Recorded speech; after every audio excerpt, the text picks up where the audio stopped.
Hi friends, எல்லோரும் எப்படி இருக்கீங்க? சரியாக ஒழுங்காக வீடியோ போடவே முடியல. என்ன ரீசன் பார்த்தீங்கன்னா, ஷிஃப்ட் பேஸில் ஒர்க் போகிறதுனால சரியாக டைம் கிடைக்க மாட்டுது. அதனால தான் ஒழுங்காக வீடியோ போட முடியல. சாரி. இன்றைக்கி சாட்டர்டே, பாண்டிச்சேரியில் கொஞ்சம் பர்சனல் ஒர்க் இருக்குது அப்படின்றதுனால சென்னையிலேருந்து இன்றைக்கி லீவ் போட்டு வந்திருந்தேன்.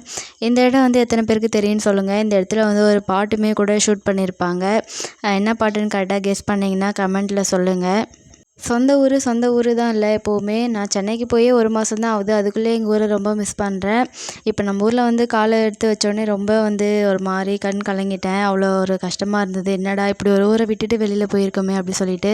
இது நான் படித்த ஸ்கூல் வழியாக தான் இன்றைக்கி நாங்கள் வீட்டுக்கு வந்திருந்தோம். அப்படின்றதுனால போயிட்டு அப்படியே சும்மா ஒரு விசிட்டை போட்டு அப்புறமா திரும்ப வீட்டுக்கு வந்துட்டோம். வீட்டுக்கு எப்படா போவோம், வீடை எப்படா பார்ப்பேன் அப்படின்ற மாதிரி ஒரு ஆவலோட வேகமாக வீட்டுக்கு வந்து பார்த்தா வீடு ரொம்ப கேவலமாக கிடந்தது. அப்புறம் ஆஸ் யூஷுவல் எப்பயும் போல தான் மறுபடியும் எல்லாத்தையும் டெய்லி ரொட்டீன் மாதிரி க்ளீன் பண்ணி எல்லாமே ரெடி பண்ணி வச்சுட்டேன். கிட்டத்தட்ட ஒரு 1 மந்த்தாக வீட்டில் பூஜை பண்ணல அப்படின்றதுனால இப்போது எல்லாமே ரெடி பண்ணி வச்சுட்டேன். காலையில் எழுந்து சீக்கிரமாக எல்லா வேலையும் முடிச்சுட்டு பூஜையுமே பண்ணிடணும். நாளைக்கு ஈவினிங் போல் திரும்ப சென்னைக்கு கிளம்பணும். என்னை விட்டுட்டு நீ மட்டும் ஊருக்கு போயிட்டல அப்படின்னு சொல்லிட்டு என் மேலே கோவமாக இருந்தான் இவன்.